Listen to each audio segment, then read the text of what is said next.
Now, can you believe that you are now the man that you would like to be, though at the moment of your assumption, reason denies it, and your senses deny it? That's your life.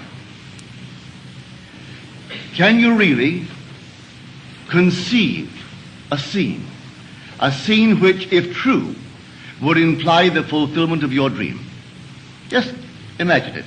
Certainly you can imagine it. But the problem is, will you believe it? Will you believe in the reality of the thing imagined? If I can this very moment imagine myself into a state, any state at all, and dwell in it. Well, now what is dwelling in it? Well, I am dwelling in it. Well, that's Christ.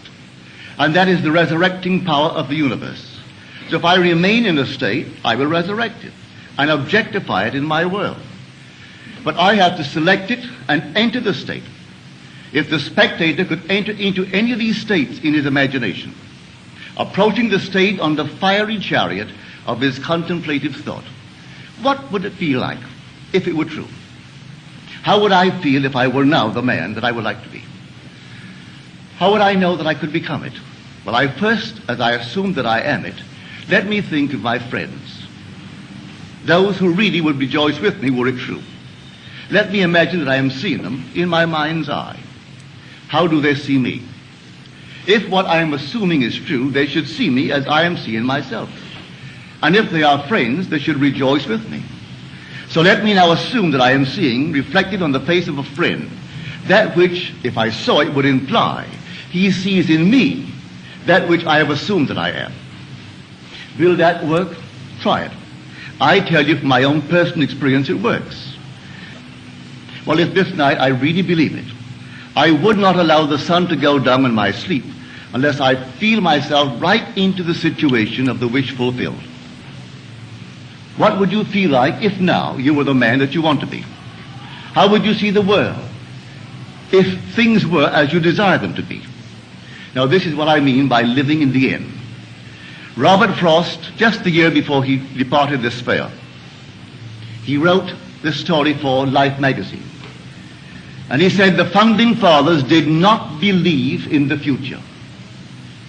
What a shock that they did not believe in the future. They believed it in. He said we are always imagining ahead of our evidence. And the most creative thing in man is to believe a thing in. They had no evidence to support their claim to democracy. They were under a king when they threw the king away and began to simply build a concept of the future. They did not believe that the mere passage of time would bring them that dream. They believed it in. And these men believed implicitly in the Word of God. And they believed that if I know what I want, when I pray, believe that I have received it, and I will. Well, if that precept is true, literally true, to be accepted literally and fulfilled literally, well, then what am I doing not believing? I should actually know exactly what I would like to be, and discovering what I would like to be as against what I seem to be, dare to assume that I am it. And my assumption, though false, if persisted in, will harden into fact. That I know from my own experience. Pick up the morning's paper, and I'm fed with everything I should not feast upon. All the horrors of the world, all the negative states of the world.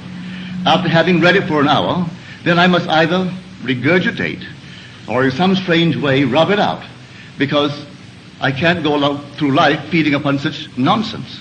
But if I really know what I want, what you want, what we want, and persuade myself that we have it, if my premise is sound, that imagining creates reality, I should, in the not distant future, hear you tell me that it's worked for you, and the other one tells me, and I in turn tell you, and go through life sharing this marvelous news with others. So I say, live as though it were true. Just as though it were true.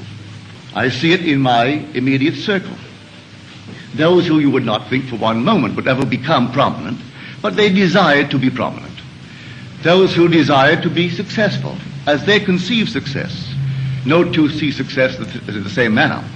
Some see it through the eyes of wealth, others through rising in some profession, others in some other manner.